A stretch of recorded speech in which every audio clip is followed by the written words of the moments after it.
El título que he dado a mi intervención pretende nombrar algunas cuestiones que son centrales y significativas en el conjunto de la obra de Nietzsche. En primer lugar, el propio tema que se enuncia en el título, la relación entre arte y metafísica. Y conectado con ese tema, al menos otros dos, como son el de la discusión que se produce entre el primer romanticismo y el primer idealismo en torno a si se podía o no atribuir un valor metafísico al arte.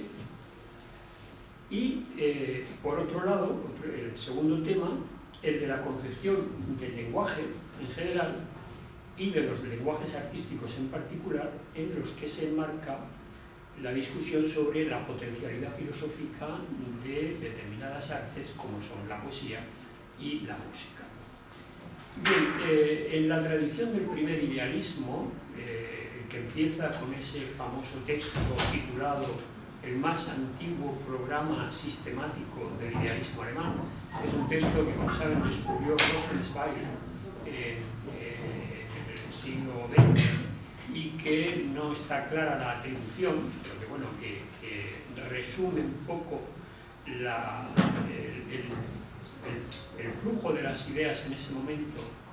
En este programa lo que se plantea es una serie de postulados que a lo largo del desarrollo que tiene se concretan finalmente en la filosofía de Schelling como el programa propiamente romántico, y que en lo que se enuncia en ese texto gira en torno a una cosa muy concreta, a una cuestión muy precisa que tiene que ver con la relación entre arte y metafísica, y es la cuestión o la pregunta de en qué sentido lo bello cumple una función intermedia entre la apariencia y la realidad, por ser al mismo tiempo sensible y espiritual. Es decir, lo que se plantea como cuestión a averiguar es cómo es posible que una exterioridad sensible, la apariencia bella de una obra de arte, puede alcanzar un sentido espiritual. O dicho esto todavía de otra manera, cómo se anula, en cierto modo, la inmediatez sensible de esa apariencia y queda reabsorbida en la forma de la belleza poética o artística en general.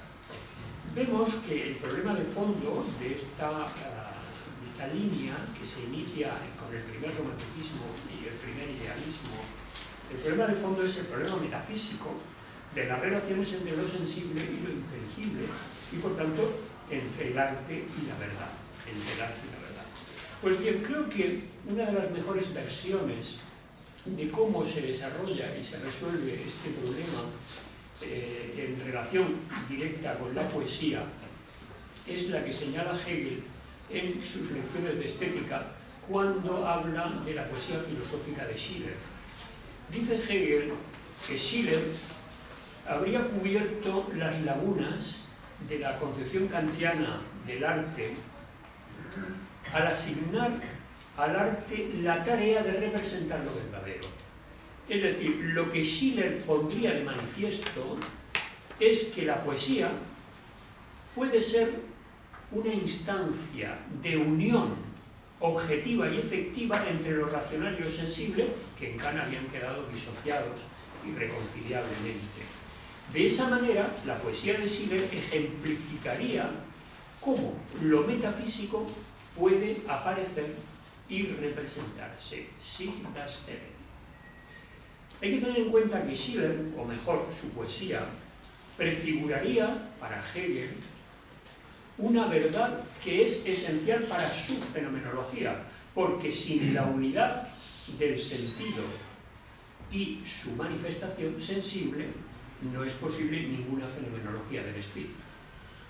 Pues bien, Hegel lo que sigue diciendo, después de encumbrar a Schiller como ejemplo de esa unión entre lo sensible y lo inteligible, entre lo aparente y la verdad.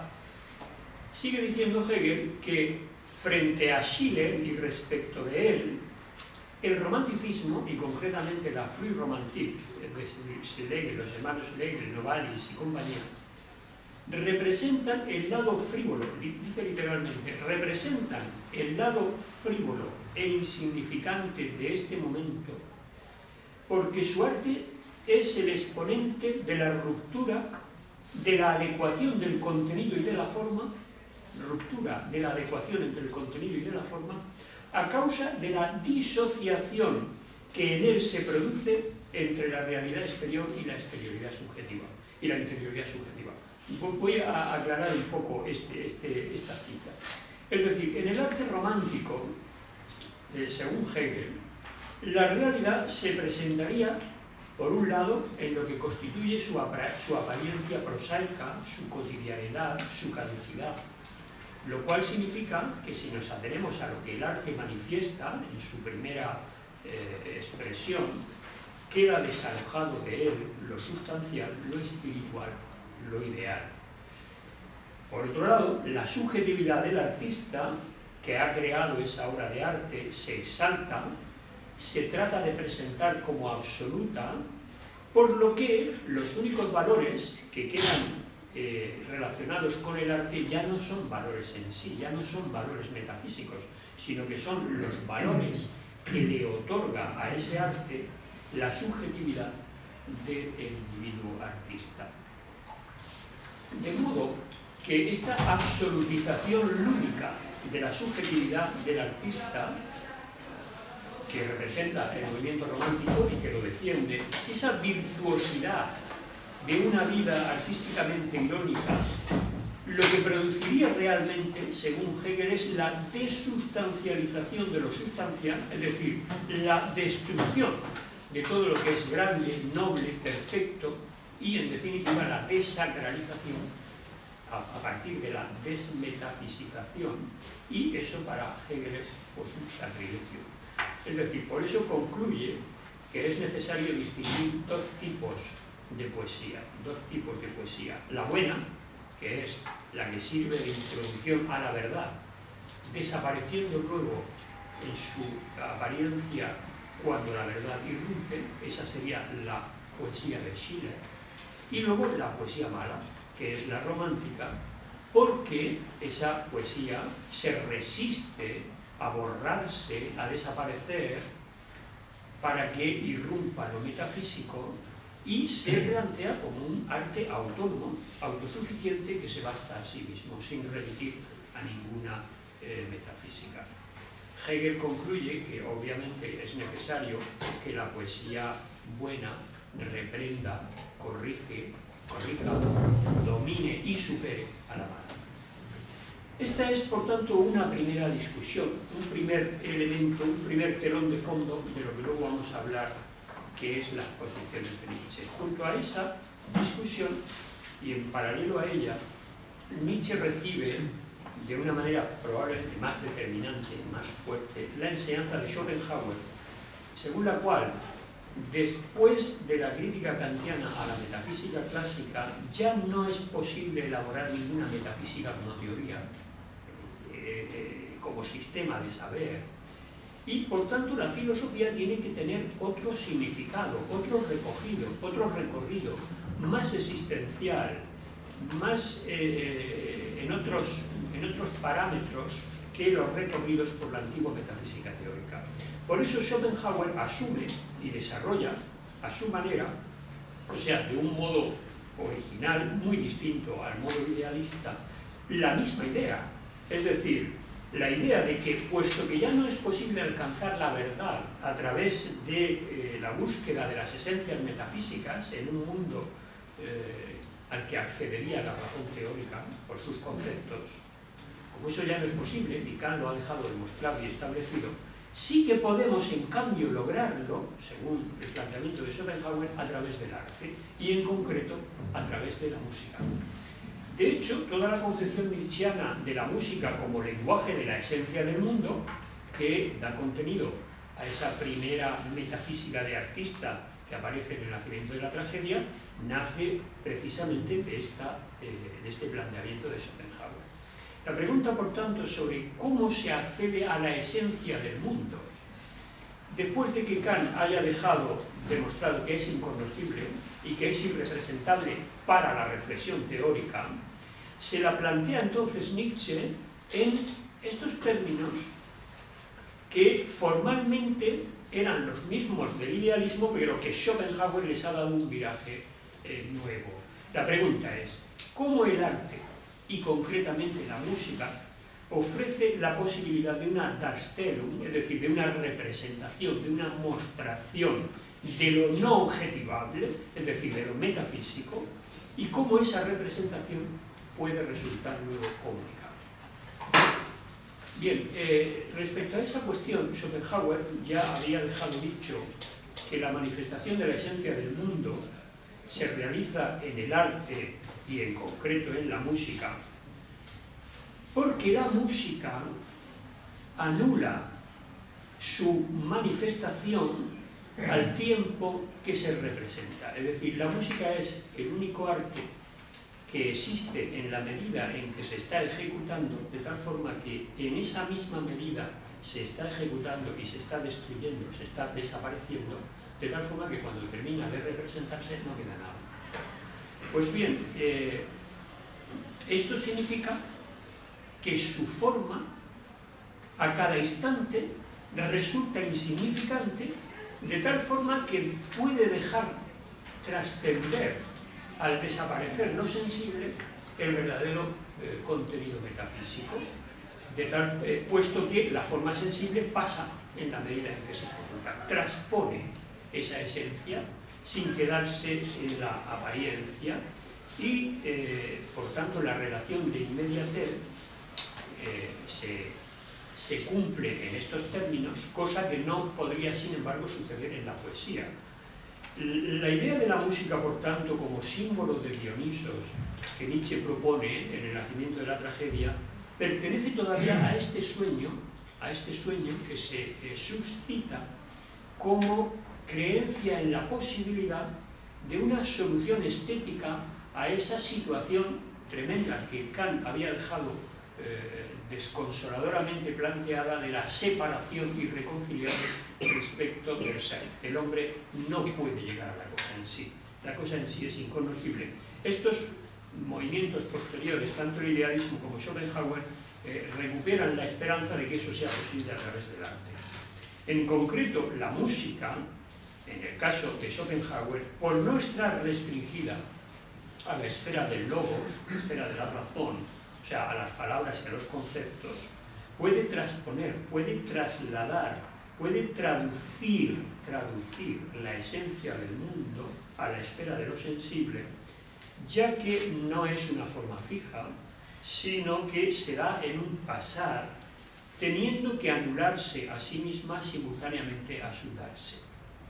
De tal forma que la catarsis musical sería el efecto subjetivo de una relación de inmediatez entre lo sensible y lo suprasensible, hecha posible por esa condición procesual. Es decir, aquí sí se cumple la pregunta de ese texto originario del más antiguo programa sistemático del idealismo. Se le da una respuesta aquí, en unos términos que no tienen nada que ver con el idealismo, son términos schopenhauerianos. Pues bien, con esta valoración de la música como simbolización de lo dionisiaco, Nietzsche se plantea dar un paso más adelante de Schopenhauer y entonces introduce el contexto de la distinción entre lo apolíneo y lo dionisiaco. Sin embargo, si en este contexto de la música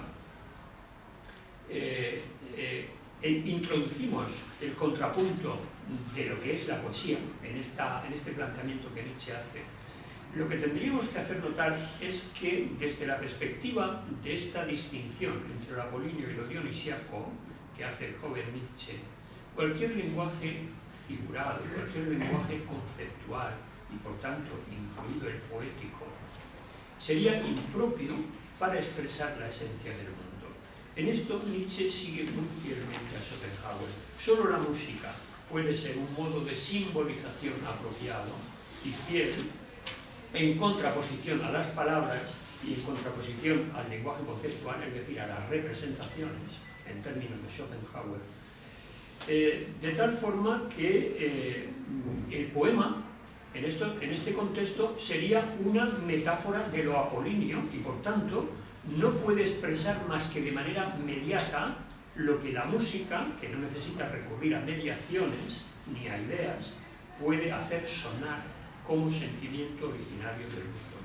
Estas ideas se aclaran y se desarrollan cuando atendemos mejor, se aclaran mejor cuando atendemos al detalle del paralelismo que Nietzsche establece entre lo apolíneo y lo dionisiaco, por un lado, y el lenguaje poético, conceptual y la música poética. Lo propio de la música, según esta discusión, es su capacidad de llegar a ser un símbolo no convencional y, por lo tanto, valer como un lenguaje universal basado en la coincidencia natural entre significante y significado. Esto es lo que todavía dice Nietzsche en su etapa metafísica, en su etapa juvenil.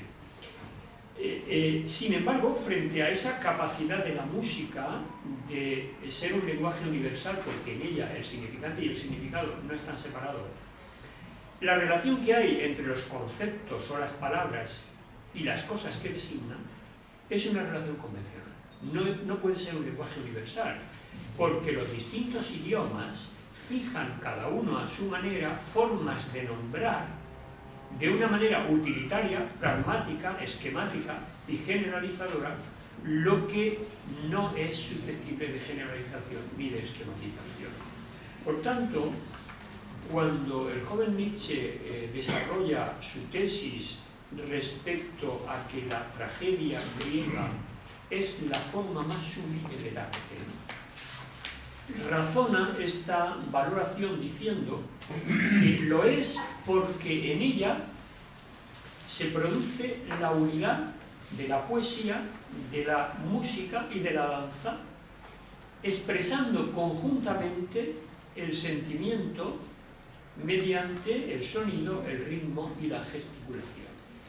Lo esencial de esta tesis no es solo ese enunciado de que la tragedia griega es la forma más sublime de la música porque consigue reunir y sintetizar un conjunto de artes, sino que realmente la gravedad, el punto de gravedad radica en la ordenación jerárquica que esas artes tienen que guardar dentro de la forma trágica.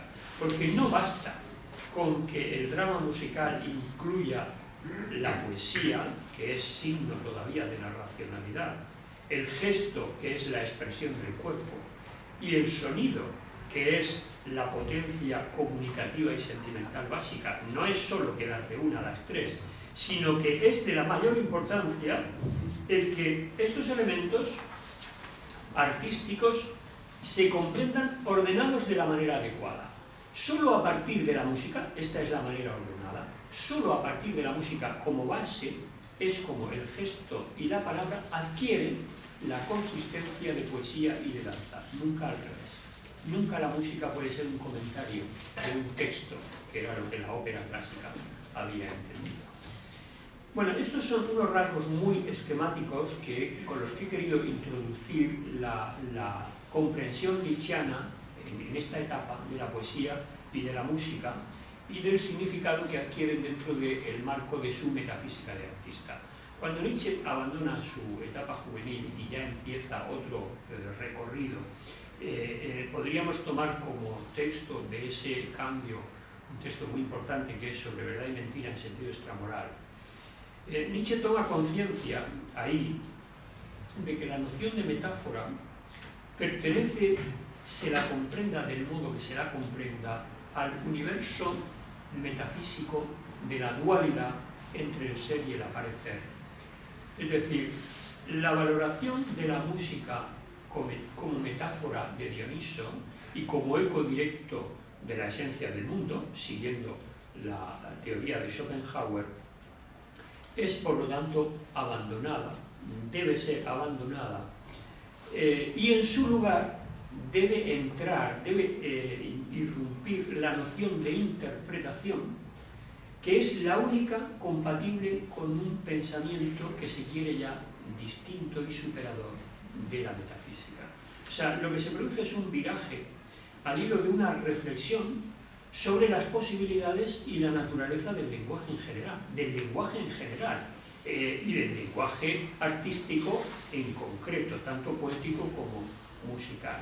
Es decir, lo que Nietzsche empieza a darse cuenta y empieza a pensar, una vez que ya se ha librado del romanticismo de Wagner y de la filosofía de la metafísica de Schopenhauer, lo que empieza a pensar es que todo lenguaje, incluso el poético, incluso el musical, no son más que traducciones alusivas, balbucientes, de sensaciones, de impulsos, que se trasladan impropiamente a formas expresivas, sonoras o conceptuales, que son las de los lenguajes artísticos. Es decir, Nietzsche abandona de manera decidida aquella idea romántica y schopenhaueriana de la posibilidad de una superación, de la separación del hombre al respecto del ser y por tanto de la decadencia y de la alienación mediante la penetración estética de lo en sí, porque se piensa en el arte como una instancia capaz de transponer lo originario o metafísico a la esfera de lo sensible y perceptible. Ese planteamiento es abandonado a partir de este momento, y a esta expectativa idealista en el pensamiento de Nietzsche le sustituye ahora la comprensión de la metaforización, la comprensión del uso en el lenguaje del mecanismo metafórico como violencia, dice el texto de Sobre Verdad y Mentira en el sentido extramoral, como violencia deportadora imposible de lo originario a un elemento que le es siempre impropio y extraño. Es decir, la metáfora no puede ser la traducción fiel. Yo creo que no hay ninguna traducción fiel. Los que nos hemos dedicado a ella sabemos que toda traducción implica sustitución, implica impropiedad e implica violencia de un no dicho esencial a un elemento expresivo determinado. Es decir, lo que Nietzsche empieza a pensar ahora es que el lenguaje, por el modo en cómo se creó, obliga a un determinado modo de establecer los límites de sus posibilidades. ¿Cómo se establece el lenguaje? ¿Cómo se creó? La hipótesis que plantea el texto de Sobre Verdad y Mentira en sentido extramoral es la siguiente. Como nos sucede mientras soñamos, ciertas sensaciones corporales produjeron en los hombres primitivos imágenes, y luego esas imágenes provocan sonidos en los que se expresan esas sensaciones. Eso nos sucede cuando soñamos. Las sensaciones corporales producen imágenes oníricas, y esas imágenes oníricas probablemente dan lugar a un grito, cuando uno tiene una pesadilla o cuando tiene otros sueños, ¿no?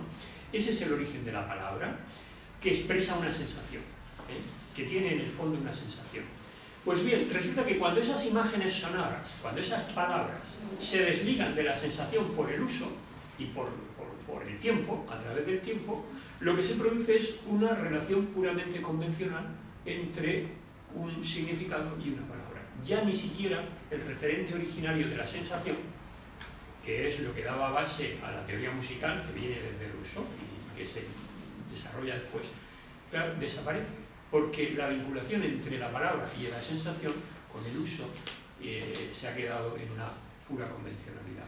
De ahí concluye Nietzsche que todo lenguaje es metafórico, en el sentido de que nunca expresa ninguna realidad en sí, ni siquiera una sensación, sino que simplemente connota la experiencia que los creadores del lenguaje tuvieron como proyección de sensaciones en palabras y conceptos, pero que luego nosotros, al adquirir nuestro lenguaje, ya no hemos heredado, ya no hemos incorporado.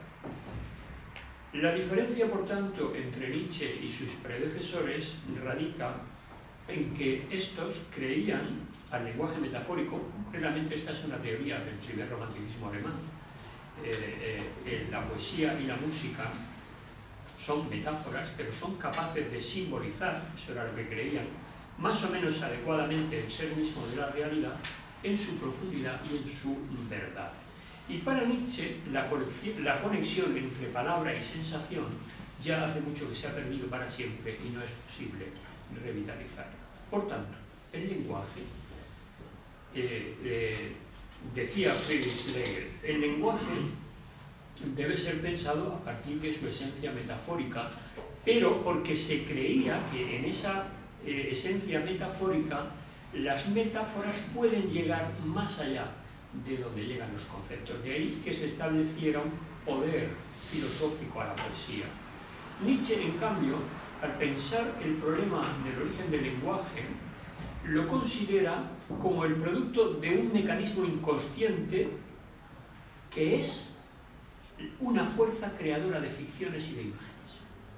Una fuerza que radica en la vida, en el cuerpo, productora de imágenes y de ficciones. Esa es la base de cualquier lenguaje. Por tanto, la esencia del lenguaje, su origen y su finalidad es esa fuerza misma cuya primera cualidad, y esto es lo fundamental, la primera cualidad de esa fuerza que produce ficciones e imágenes es que no es la fuerza de la verdad. Es decir, el lenguaje no está hecho para decir la verdad. No se refiere al ser de las cosas, no lo capta, no lo presenta, no lo deja aparecer. No es, por tanto, el ser lo que se hace presente a la conciencia en el lenguaje, sino que lo único que se hace presente es la relación subjetiva del productor del lenguaje con ella. El lenguaje señala sustituyendo aquello que señala por una palabra. Por tanto, significa impropiamente, no denota, sino que connota. La transposición originaria es la metáfora, de tal forma que el lenguaje, es decir, cualquier lenguaje, incluidos también el lenguaje artístico, es siempre un lenguaje figurado, es un lenguaje figurado, metafórico. Y sobre esta base de comprender el lenguaje así, es sobre la que Nietzsche se apoya para hacer una crítica al discurso filosófico y científico, cuestionando su pretensión de verdad, es decir, su deseo de literalidad, de describir puramente el ser, la realidad, y volver contra la filosofía, plantearle como objeción todo aquello que la filosofía había desechado como lenguaje de las puras ficciones, es decir, los mitos, la elocuencia, la poesía, la alegoría, todo eso que para la filosofía era puro lenguaje de la ficción frente a su lenguaje, que era el lenguaje de la verdad. Nietzsche ahora le propone este cuadro para hacerle reflexionar que el lenguaje de la filosofía es un lenguaje más, junto a esos otros. Por tanto, ya antes que Wittgenstein, también Nietzsche piensa que no se puede traspasar los límites de nuestro lenguaje.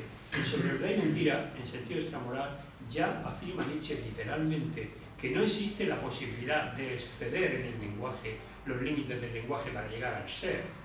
Y con eso está negando la posibilidad de recurrir a cualquier simbolización originaria o poética como receptáculo de una riqueza originaria de sentido que el lenguaje racional, por ejemplo, conceptual, hubiera de interpretar. Por tanto, en esto está desdiciendo toda la esperanza del primer romanticismo respecto a la poesía. Este es un programa verdaderamente bonito e interesante y un tema muy, muy productivo para la filosofía.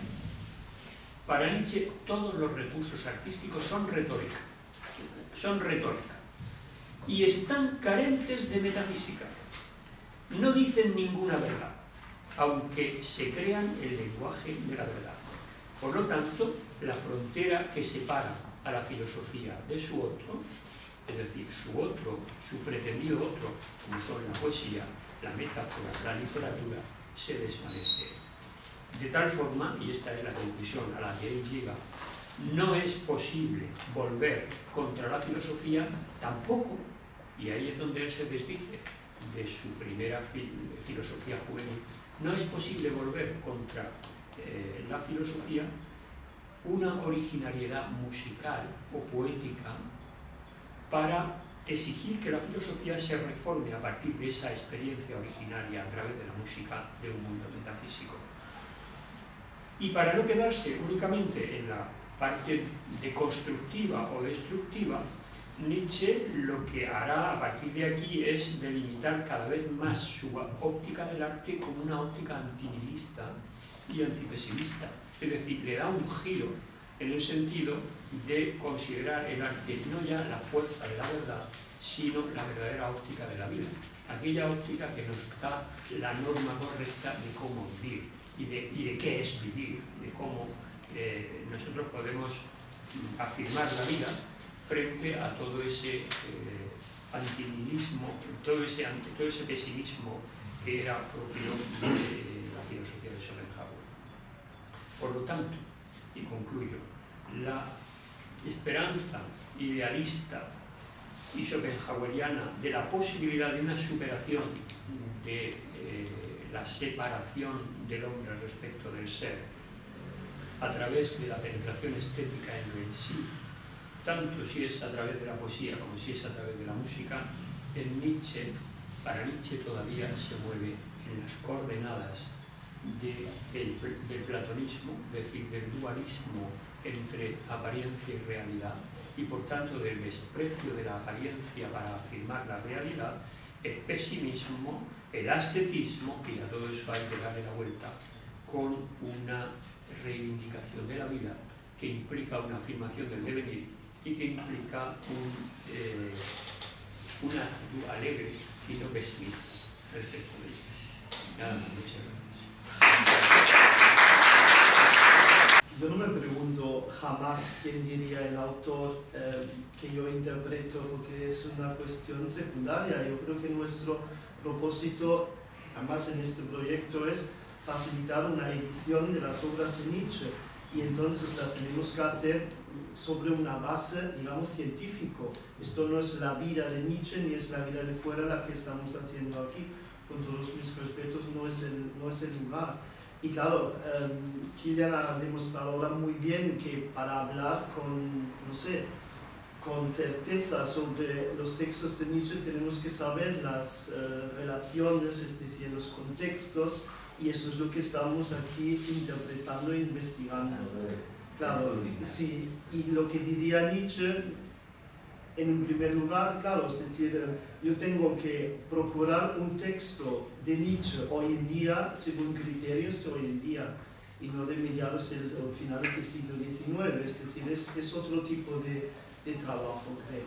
Pero bueno, entonces yo sí que voy a mis preguntas, digamos, más en detalle. Y la primera poco tiene que ver con Nietzsche, al profesor Sánchez Meca. Lo que dice Hegel, claro, esa es su queja evidentemente sobre la exaltación de la subjetividad del artista en el romanticismo, todo eso está en el Systemfragment.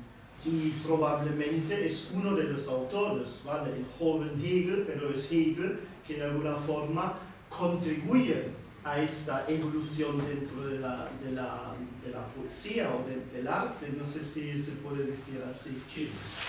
Y la segunda observación o la segunda pregunta ya es sobre los Dionysos Dithyramben, que va un poco también quizá a todos. Si lo he entendido bien, su interpretación final sobre óptica del arte es como el arte como una verdadera óptica de la vida, una postura contra el pesimismo de Schopenhauer, es la reivindicación de la vida, etc. Pero yo leo precisamente este texto bajo clave del pesimismo total, ¿no? Ahí está el tema del Fragezeichen, del Rätsel, de la oscuridad, del abismo, ¿no? Entonces yo no sé si lo he entendido bien con esta, digamos, visión ya positiva al final. Esos son mis dos. Sí, bueno, muy brevemente para no ocupar demasiado tiempo. Ciertamente la reflexión del joven Hegel y de lo que sucede en los orígenes del idealismo es la reacción a la consternación que produce la crítica de la razón pura.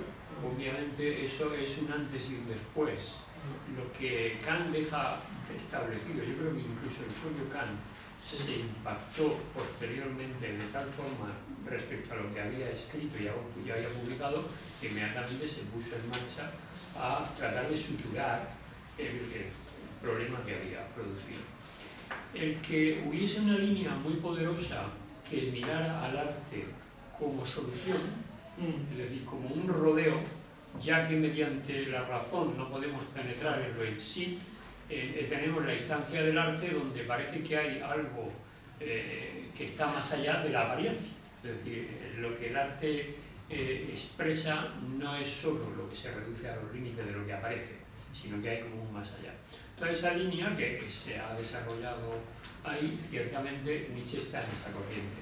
Y lo que pasa es que está más en la versión que le da Schopenhauer, que no es una versión idealista, es más bien un giro muy importante para toda la filosofía contemporánea, en el cual de la razón pasamos a la voluntad, de la representación como lo primero, empezamos por la pulsionalidad como lo primero, con toda la productividad que eso va a tener en el pensamiento contemporáneo. Respecto al tema de la óptica del arte y el pesimismo, por supuesto que yo no creo que el pensamiento de Nietzsche sea un pensamiento optimista, ni mucho menos. El diagnóstico que él hace del nihilismo pues es un diagnóstico de un visitante muy terrible. Lo que pasa es que él no solo hace una mirada retrospectiva respecto a lo que ha sido algo sobre lo cual hay que ser pesimistas, sino que también lanza una especie de interrogante hacia el futuro, ¿no? En ese interrogante hacia el futuro, lo que él dice es que el hombre es un animal no fijado, es decir, no está claro que es que la esencia del hombre tiene que ser este nihilismo en el que hemos evolucionado, sino que podemos aspirar al menos a abrir un interrogante hacia el futuro. El arte es, por tanto, un alegre mensajero de esa posibilidad, en el sentido de que lo que está más próximo al arte es la vitalidad afirmativa, es decir, la vida que afirma su ser vital y no la vida que se condena a sí mismo porque se considera injusta, inmerecida, sufriente. Realmente la comprensión tanto cristiana como budista de la vida como dolor es lo que el arte viene a desmentir. El arte es justo la afirmación de lo bueno de la vida. En ese sentido es, por tanto, una pista sobre por dónde circular para averiguar esas posibilidades del hombre que todavía para él es el Übermensch, es decir, lo que está más allá del hombre, ¿no? Lo que está más allá. Pero precisamente porque está más allá no tenemos acceso a eso. Solo hay tanteos, solo hay pues intentos, ¿no? Tentativas. Sí, quería decir en parte también lo que ha dicho el profesor Sánchez Meca sobre este horizonte nihilista, en el cual debe inscribirse, por ejemplo, el propio personaje de Zaratustra. En el poema de las aves de presa se muestran varios dilemas, uno de los cuales es, para que haya una resolución del problema, las aves de presa tienen que destruir al sujeto que está en el borde del abismo. Esa es la paradoja. La resolución, en todo caso, no va a consistir en la vía tradicional de conocimiento de sí. Y el segundo dilema, que está expresado perfectamente en la cuarta parte de Zaratustra y en todos los elementos póstumos de la época donde se inscribe este poema, es cómo hacer morir a Zaratustra de manera ejemplar. Eso es un debate que Nietzsche mantiene en los póstumos de manera bastante paradigmática, porque él quiere ejemplificar una muerte que sea diciendo que sí, una muerte afirmativa, paradigmática, y eso le cuesta muchísimo, precisamente porque la figura de Zaratustra está en esa encrucijada, en este abismo. Él no va a ser quien vaya a superar la condición nihilista, solo puede anunciarlo, en cierto modo, como maestro, y al final encuentra solo los animales para que le hagan caso. En ese sentido, igual la figura de Dioniso, en la última tríada del ciclo poético, abre una vía, un tanteo, hacia dónde puede ir esa solución un poco más pagana de superación de esta concepción de la temporalidad, concepción del ser humano, más allá del humano, y por tanto no se puede ser categórico en esto, no se puede decir que Dioniso sea la respuesta a ese estado nihilista, sino que hay que ir tejiendo un poco el entramado de textos que desde el 86 van configurando un poco lo que yo decía que es este entramado dionisíaco. Tenemos como pequeños textos repartidos en diferentes sitios donde se puede intuir cómo podría ser esa filosofía en el futuro que Nietzsche de manera sistemática intenta elaborar y luego, tras ver que no hay manera, pues decide reciclar en forma de Anticristo y en forma de otros textos. Entonces, eso es un poco el tanteo al que habría que acercarse en caso de que se quiera analizar esta cuestión del pesimismo.